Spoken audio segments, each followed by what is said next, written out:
Congrats on getting beyond $1 million. What got you here won't always get you there.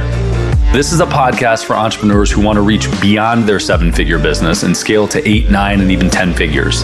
I'm Brad Weimert, and as the founder of Easy Pay Direct, I have had the privilege to work with more than 30,000 businesses, allowing me to see the data behind what some of the most successful companies on the planet are doing differently. Join me each week as I dig in with experts in sales, marketing, operations, technology, and wealth building. And you'll learn some of the specific tools, tactics, and strategies that are working today in those multi-million, 8, 9, and 10-figure businesses. Life can get exciting beyond $1 million. Jeff A., it's always good to see you, man. Good to see you. Yeah, it's usually some other event that brings us together, but it's always a fun time running into you and hopefully learning from your expertise and wine at some point. Yeah, well, I've got it. I know you do. I give the menu to you when we're at dinner. I have a rule when I go to dinner, and if it's with people that I don't know that well, if I'm not paying for the check, we're going to split the check. I always let it be known, listen, I'm paying for the wine. And because it used to, before I drank wine, it pissed me off to no end. Somebody'd sit down and start ordering these expensive bottles of wine. And it's like, dude, I'm not in for that. Yep. And now my theory is that life is too short to drink cheap wine. So I just kind of pull it off the table and say, hey, if everybody be comfortable with me ordering the wine, I'll pay for the wine. And then I don't have to sit through crap wine. Be subjected to terrible wine. Yeah. Well, my palate's not totally there, but I spend enough time with people that are of that mind that my palate is developing. Yeah, this is, I'm sure, I don't know if you've been out to dinner with Roland. Yep. Wow. Trouble. Yeah. Roland, so there are a handful of people in my world. Roland is one, Tucker Max is one. Do you know Justin Donald? I don't. Justin's another one. He's a longtime friend. But it's like anything else in life. Like once you've developed a taste, you can't get rid of it. But if you haven't developed it, everything is fine. Yeah, and I would advise people to stay right there. It's and I may there's a snobbery to it. There's a culture around it. It's a lot of fun. But it's a waste of time and money, and underneath it, I eventually this year I had to confront the fact that I was also numbing some emotional pain by drinking wine, where I thought it was just a hobby, and so stuff needs to be addressed at its cause. Yeah. So I may be not the wine guy here after a while. I love that too. I think that one of the things I value most about people close to my life is their ability to reflect and change. And I think I have lots of friends that lean deeply in a direction and get passionate about a direction and committed and build identity around it. And many of them are reflective enough to recognize the moment where they think, oh wait, maybe this isn't serving me. Yep. And aren't afraid to change. And it's not me. You right. move from identity, it's not me, and I'm pretty good. I've got some good coaches.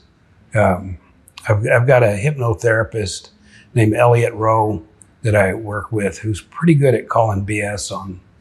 And so uncovering these, do you know Larry Yatch? Mm-mm. Larry Yatch is a former Navy SEAL commander, but he says that the biggest limiting factor on an entrepreneurial-owned business is the childhood trauma of the owner. And that's proven to be true. There's and us that are entrepreneurial, there's usually some childhood trauma that causes us to become entrepreneurs and then recreate some of the same problems in our business life that we had in our growing up. And so going after those and then being free from being driven to drive businesses off a cliff, that's been one of my great advances of the last decade. Yeah, isn't that interesting that we unconsciously reproduce our own problems? Yeah, this is what we're here for. The old line, we're all just walking each other home. This is, we're just figuring this crap out. Yep. Yeah. Well, I certainly had a reflective moment yesterday around much of that, where I was on the plane. I had had a few drinks, and I'm sitting on the plane on the way here, and I would just gotten this stream of consciousness writing, and it was a couple pages of just dumping, just writing. And I hadn't done that in a while, but it was this completely open, non-judgmental, reflective space of things that objectively I look at them and I think, well, it's very clear that that behavior doesn't serve me. Right? But it took me not being judgmental about myself and my own behavior and being open to get it out, to actually really look at it and say, okay. Well, and also he said, and a couple of drinks. Yeah. So I find that I really got in touch with my emotions once I started drinking, and now I'm carrying that outside of being able to not have to numb my frontal cortex to be able to be honest with myself. But, it's a good start. Yes. And an entertaining one for sure. Yes. So I wanted to talk to you here because you have a super fascinating business model. I don't know how you self-identify, but the way that I've always seen you is as a creative filmmaker. And you've shot a tremendous number of documentaries, amongst other things. But the way that you monetize them is also super fascinating to me. And it's been interesting to watch over the last several years. Can you give a little backdrop on the creative side and the company? And yeah, this is, there's nobody waiting in line for the next Jeff Hayes film. It's like, I had to create the market where I can do what I love to do. So I'm a filmmaker. I've been shortlisted for an Academy Award. My credentials are good as a filmmaker, but that doesn't translate into income. And so when I gather with other filmmakers, I remember being at a dinner table in Sundance with 6 friends. I was the only person at the table that hadn't either won or been nominated for an Academy Award. But the conversation at the table was, geez, Jeff, how are you making money when none of us are? I bought the rights to a book, Chasing the Scream by Johann Hari, a New York Times bestseller a few years ago, developed the project, made a docuseries out of it, and we sold it to Jeffrey Katzenberg's company, Quibi, before it shut down. And they paid $2.2 million for us to produce 8 8-minute episodes, so 64 minutes of content. Wow. For $2.2 million. But the producer's part, my part of that, was a couple of $100,000, and it took 2 years to do. So, it's not a lucrative business in that traditional world. So it started with a documentary I did called Bought, and I spent $750,000 making it. We released it online on a platform that they had a couple of thousand affiliates that were going to drive traffic to it, sold it for $4.99. I gave them an exclusive $4.99 to view it. Yeah, to view it. Yep. And I gave them exclusive for 6 weeks. In 6 weeks, we made $60,000 on a $750,000 investment. And so I sat back and waited for 3 months, and then I released it for free. And I put it on a platform, did it in a Jeff Walker style launch. It was up for 10 days. And in that 10 days, we had 260,000 people register with their email to see it. We sold $250,000 worth of people paying for what they just watched for free. So bizarre. 4 to 5 times as much money as when I was trying to sell it. But this was in 2014. That email list of $250,000 has made me millions since then. $250,000 marketing, to that list. Yeah. And so that gave us a hint. So we started doing docuseries. Hold on. So I have a couple questions on that. Yeah. So you sold it for $5. You made $60,000. Right. 3 months later, You did the Jeff Walker style launch. For those that don't know, is a concerted effort to do a product launch in a short period of time. Right. Limited, create scarcity because it's only out there for a brief period of time. Yeah, but it was free. Correct. So how did you monetize from there? So on the page that people were watching it on, they had the opportunity to buy it for $19.95 for the DVD or $9.95 for digital. And enough people bought that we made $250,000 in 10 days giving it away for free. It's amazing. And I love that. So the paradox is the more we give away, the more money we make. And so taking that model in a docuseries, now I'll give away 20 hours of content. And so we'll run a docuseries. You can sign up to see it for free. And we'll do topics on health or wealth or controversial topics and build a tribe. Affiliates send traffic. They're all tagged to so if you mailed for it, hey, you may want to go watch this series, Wine Revealed. It's free. And you don't ever sell anything. You just invite your list to see it. And then those people are tagged to you. And about 5% of the people who watch our docuseries want to own it and buy it. So our price points are from $79 to $279 because now it's way more content than just a documentary. Our average order is $200 and we'll do millions of dollars on a launch in 2 or 3 weeks. Yeah. That's amazing. So you mentioned affiliates. Were other people driving their audience to watch the docuseries? Was that part of the original launch too? Yes. Has that always been the model? Yeah. So, and the difference is in a documentary, if I'm selling a documentary for $19 and I'm giving the affiliate half the money, I can pay them $10. But in a docuseries, I've got way more money to reward my affiliates. And so, like in the month of December, I paid affiliates on one launch $1.5 million. So the price point is not really so we can make more money. It's to have more fuel so affiliates are more interested in mailing for it. So here's something they send traffic to. Hey, go watch this free series. But they're tagged to them and they get half of the income for people that subscribe, that pay for it. How do you find the affiliates? At this point, I imagine you just know them, have them. It is everybody that wants to get in, there's some hurdles to getting into this game. One is it's expensive to produce what we produce. But the bigger issue is having affiliates. And so now my email list is considerable. And so we are able to mail for other affiliates and market their products. So now people are approaching us because the impact that we can have on their business. And so it's kind of like, don't get in the water till you learn how to swim. You can't really be successful at getting affiliates until you're a good affiliate for other people.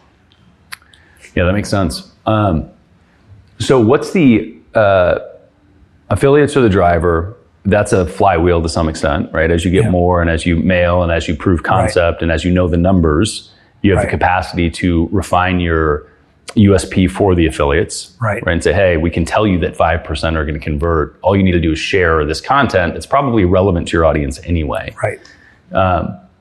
Is the monetization purely from the price point of those people that want to own the video? Yeah. So on the front end, like I had a series that we launched in December a few months ago, and that one we had 360,000 people sign up to see it. Crazy. It did 4.6 million in sales in that 3-week period. So we were profitable on the front end, but now I have a 360,000 name email list from that. And that, by selling other people's products that are relevant to that list, now that has a long tail that's way more valuable than the initial 4.6 million. Got it. And so your example of a flywheel is right, is we've built enough momentum that now we can do this on a bigger scale. But it can be done small. People, the concept like the principle it's built on is the more we give away, the more money we make. And so trusting the audience, if you put out valuable content, establish a relationship with them, and you start to build that list, and then you can start being of value to other affiliates, to other people whose products you like. And that builds your value to them. So then when you approach them, hey, would you mail for my project? We assembled this out of nothing. I wasn't born with a 2 million name email list. Sure. And it can be broken down and started today, and the principles remain regardless of the industry. I love it. So, for example, give me a documentary around health that you've done. I know you've done I've got one coming out. I've got one coming out on anxiety and depression. Got it. So, okay, so you put out a documentary, a docuseries, which is 15 to 20 hours, 10 to 20 hours? 20 to 30 hours. Oh, good Lord.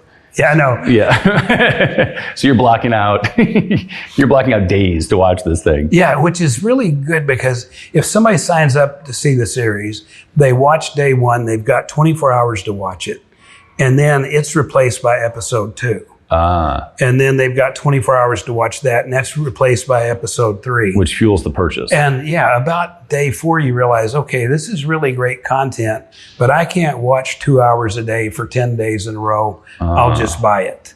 And so, people will email us saying, wow, if you'd leave this up longer, I'd have a better chance to see it. And we're like, well, there is some economics to this. At the end of the series, we'll do a replay weekend where they can go back and watch any episode they missed for that weekend. And you would think that would hurt sales, but again, the more we give away, the more we make. That turns out to be 2 of our highest sales days. That's beautiful. I love it. So depression and anxiety, and once you've gone through that and you launch and you get affiliates to promote it, and you get hundreds of thousands of people that watch it for free, right? And then some that purchase. And it sounds like, at least as of late, you end up with millions literally in sales.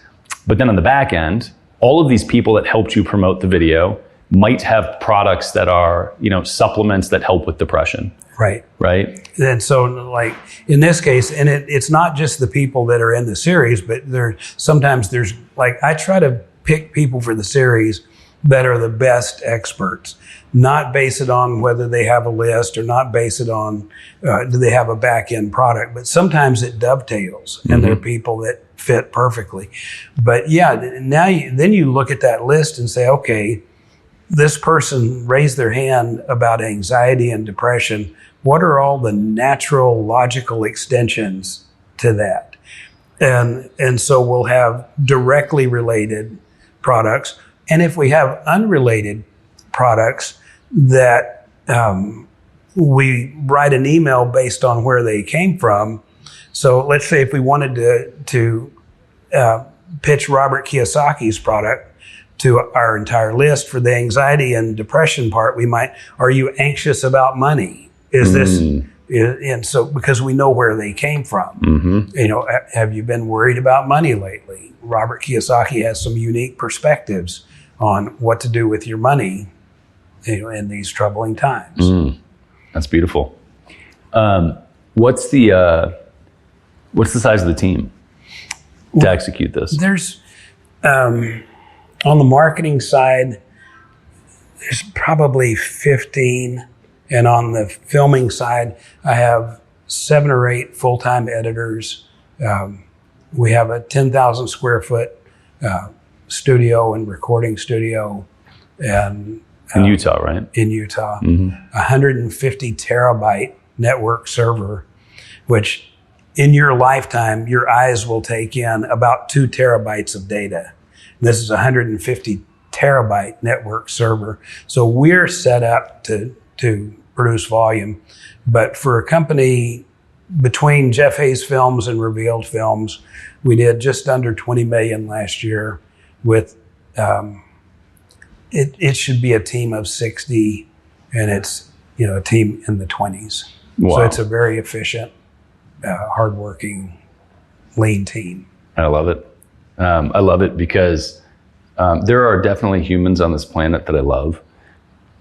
But without question, in business, humans are the most difficult consideration. Yeah. Unpredictable, emotional, less systemic than I would like very often. So I appreciate the leaner teams. Yeah, we're at the stage where we've discussed it. Do we want to scale this up? And actually, we just want to. We've got everyone likes one another. We're very efficient. We want to shore it up. And I probably won't scale.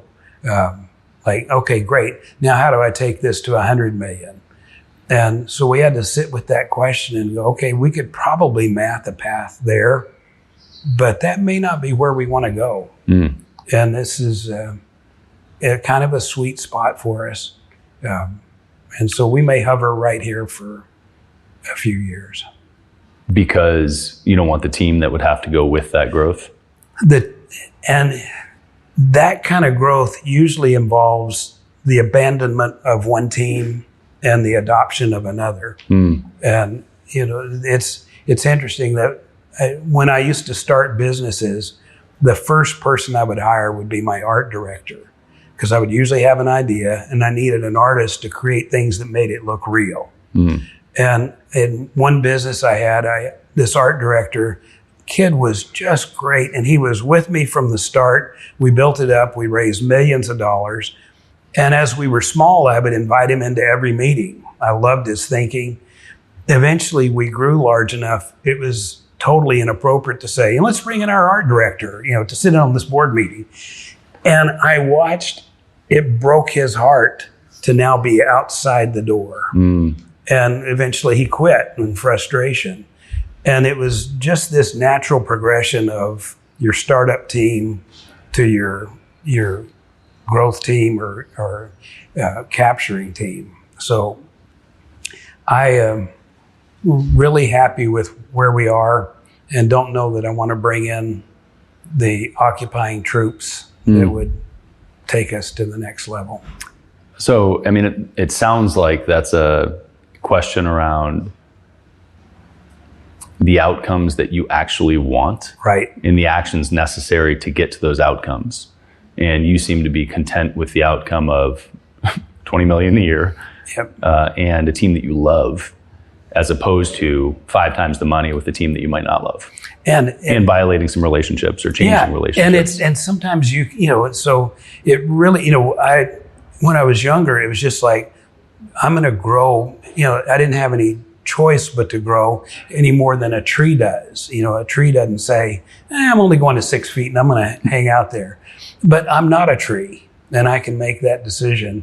And really comfortable with the team we have and the way everybody's learning and developing. Like my assistant had kind of topped out on what I could pay her, and she's been with me for a decade. And so this year we hired me a new assistant. She trained her, and Julie, my former assistant, became a producer. Mm. And she had worked with producers for a decade, so she knew but now she's on a different pay scale, so she can continue to grow. And so I have that set up where people can grow within the company, switch lanes, and still have a very fulfilling time without me having to add on 60 people and not recognize who they are. Out of curiosity, did you, that approach, this idea of building a path for people that are in your company and spending time and energy to look out for their trajectory and their happiness, did you think about that when you were starting out with a few people doing this? And was that in your head? Or was that an evolution of once money had come in and once you were in a different place in life, you shifted to that? Yeah, it's just who I am. It's like one of my editors, we're doing a traditional documentary, and he came and he said, we have interns. And so I'm always getting the guys that are filming and the editors, the interns will be working in another room. I'm like, no, bring the interns in. I want them to see how to learn to do lighting. And so I want everybody that's there to be able to grow and learn and expand there. So one of my editors came in and said, listen, we're doing a traditional documentary. I want to learn how to really make films. Can I play a role as an assistant producer on this one? It's like, absolutely. It's so fulfilling to me. If I got somebody that, just got out of film school, works for us as an intern, if I can give them a track that they can learn all of the components of this and then quit and go be successful, that's a win. And so that's just that's a joy, that's a win, that's a payoff. So it's not something that we aspired to. We've always done that. Yeah, that's cool. You mentioned the price point to kick off some of these. And the first one you mentioned was $750,000 to do the first documentary. Did you fund that? Was that you personally? So a documentary will cost from $750,000 on the low end to a couple of million. A docuseries I can do for $300,000 or $400,000. There's less editing. It's a completely different format. It's a faster, and so even though they're longer, they're easier to do. And so we're all self-funded. We didn't start off self-funded. The first docuseries we did, we borrowed money from friends. We used credit cards. We cobbled it together. Yeah. And it ended up doing a couple of million in sales. So then we were off to the races, and we've been self-funded. I've, in the past, raised money from investors to do documentaries. In my business career, I've raised over $120 million. I wrote a chapter in my book, The Entrepreneurial Brain, on how to raise money. The first part of the chapter is don't do it. It's like, if you can bootstrap it. And so I have $1.5 million in personal money out right now in my own productions. My partner has money in addition to that. And I sleep like a baby because I know I'm the one that's responsible for getting that money back. And so it's a very safe bet. I like to me, it's like I'm investing in something that's going to pay a dividend, and I'm in charge of seeing that happen. More importantly, if I fail, I don't have to apologize to anybody. It's accept yourself. Yeah, and I accept that up front. So it's so great to not be on the hook for. Whenever you raise money from people, you're risking your reputation, you're risking your friendship, you're risking your peace of mind. Any way that somebody can bootstrap, you'll save equity, you'll save interest, you'll save all that stuff, but wear and tear on your soul is the real key piece. That's an interesting perspective. Have you ever seen the Thomas Crown Affair?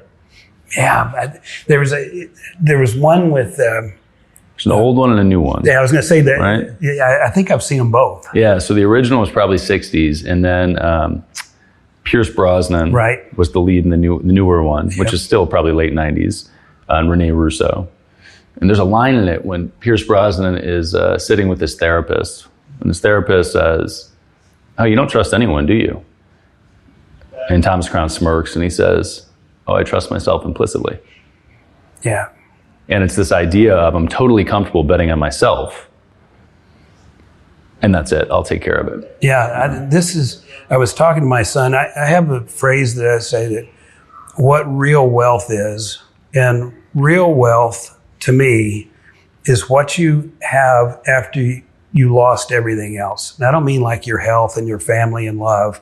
I'm talking about in the wealth area, and what you have left are your skills and knowledge and your relationships.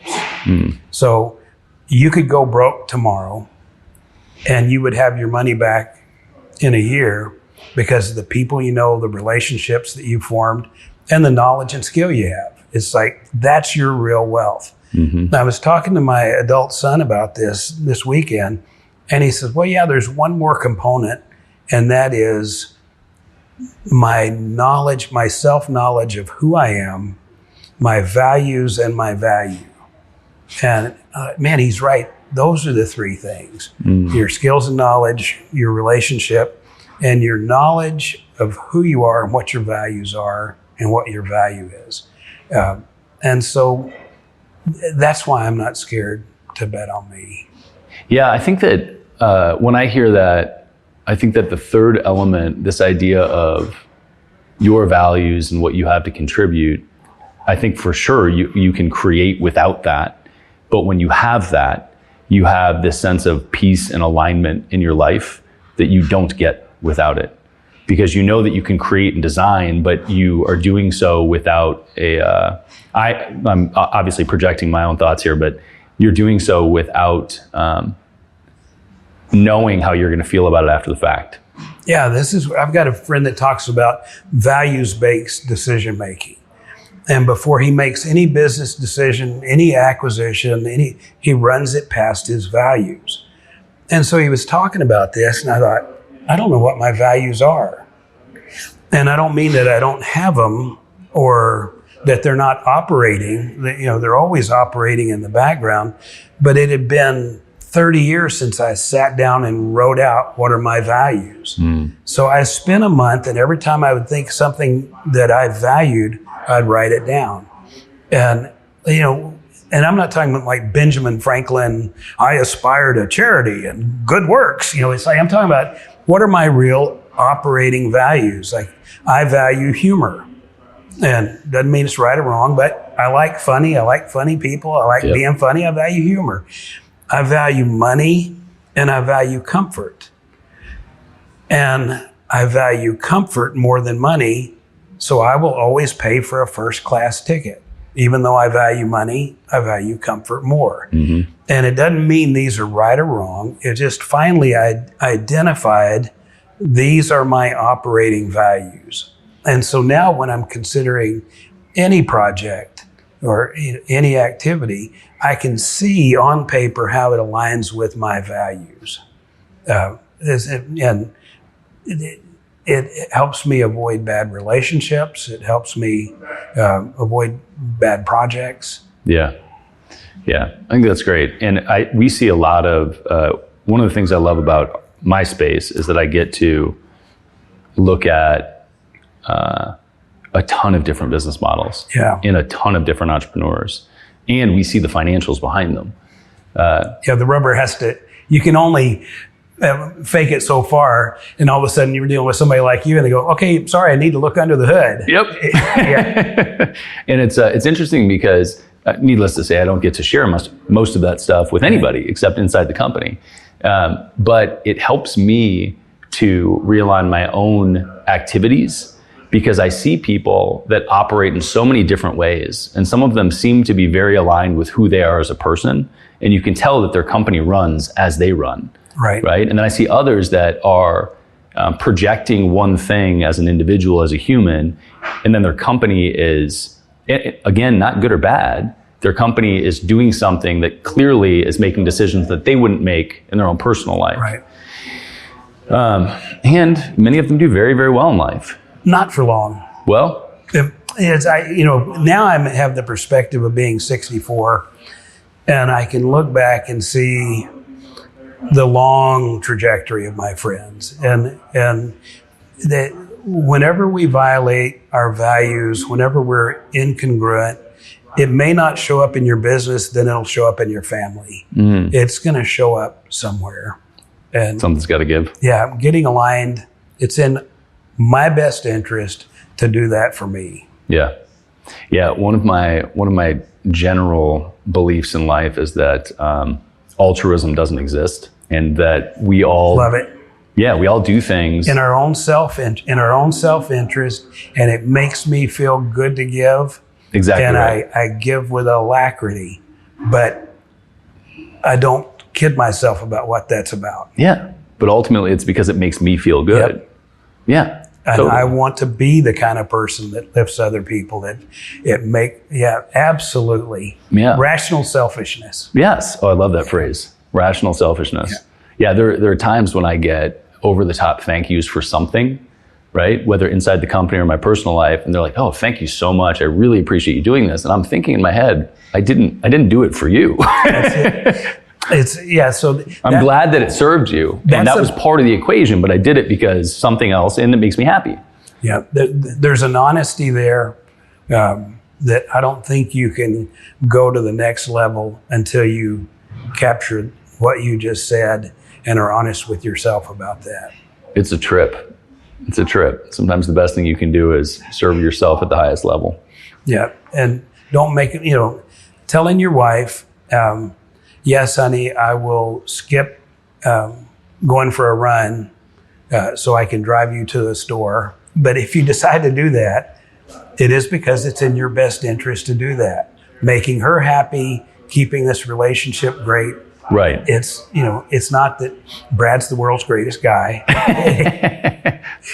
It is rationally selfish. Yes, it's going to make her happy, which will make my life better. Yeah, I love that. Well, I have one other question that I'm curious about, because you spend so much of your time designing the arc, the storyline. And I think that whether you're doing, and I would love your opinion on this, in my head, whether you're doing a movie, a docuseries, a documentary, or a sales letter, there's some arc to the whole thing. How do you think about creating those storylines? Do you have a formula you follow? So I use a number of formulas. So the key in the documentary world, like in a scripted film, the story has to be there. On a documentary, we don't know what the story is until we film it. So the way we'll go out and do 40 interviews and they'll transcribe all of them. And one of our lines is, the best films tell you how they want to be made. And so we've got to go through and see what all we filmed. And we have a general idea when we start, but then you interview somebody, and even if you have an objective in that interview, there's all this other material and you end up going down different lanes. So we do it in reverse. We transcribe everything, then we do a paper edit. Then once we put together a paper edit, we go back and put it on in video and see how it looks. There's some guiding rules. We think of the hero's journey. The key to the hero's journey is the hero can't tell his own story. So I just did a documentary about Andre Norman. First thing I did is have him fly in, and we filmed him for 6 hours telling his whole story. So now I have the whole story framework. We put that together, and then I've got to go back and look for, okay, who can I have tell this part of his story? And so now I'm chipping away and removing Andre Norman from his own story. And then that leads into everything else. There's another model I like. It is to look at somebody and go, okay, this is the persona that they're projecting to the world. What problem must they be solving to make themselves be this? And then you can invent the story that caused that person to be that. I feel like there are lots of parallels there with a sales letter. The best films are sales letters. It's like, absolutely. I don't know if you've read Tony Robbins' new book on health. I have not. It's a longevity book. It's a 600-page sales letter. If you can learn to write a great sales letter, on the side, you should write a movie, because it's all in there. That's awesome. I love it, man. Well, I don't want to keep you too long. I know we're mid-conference-ish here, though I prefer these conversations versus sitting in the room. Yeah, you don't like sitting in a room, period. No, you'll find me in the lobby by the bar most of the time, or out back somewhere. But where can people find out more about you? So, I don't have clients. I don't, so I don't have any customers. I don't have any clients. I don't consult. So it's okay if they don't find me at all. If they're curious about, I have jeffhayesfilms.com. Yeah, I'm just happy to contribute, and it's always fun to get to hang out with you. Absolutely. Well, jeffhayesfilms.com shows them your work. Yeah. Yeah. Love it, man. Appreciate you spending some time. Thank you. Definitely. If you learned one thing on this episode, share it with another entrepreneur. They need to hear it. Also subscribe so that new episodes just show up on your phone. It's a lot easier that way. And if you want the really good stuff, check out our free BAM! Tactics and Strategies course. It's where we curate the best tips, tricks, and tools that our guests know, whether they've shared them on the podcast or not. Just go to beyondamill.com. You'll also find previous episodes and show notes at beyondamill.com.